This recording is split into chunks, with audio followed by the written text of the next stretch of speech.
Es buah merupakan salah satu jenis minuman yang banyak diminati oleh masyarakat, utamanya jika kondisi cuaca panas. Salah satunya es buah Mas Rizky ini dengan harga Rp5.000, pembeli bisa puas dalam memiliki aneka menu dan rasa yang sudah tersedia.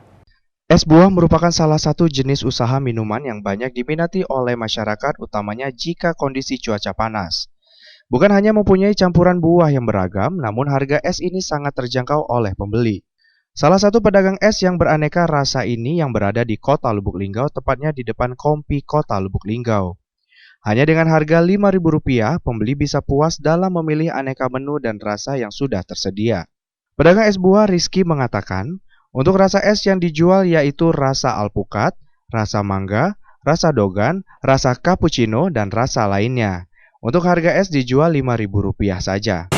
Nah, inilah rasanya. Ini cappuccino coklat, ini es pokat, ini es mangga, ini es good Bali, campuran selasi, jeruk nipis, sama dogan. Kalau ini es campur.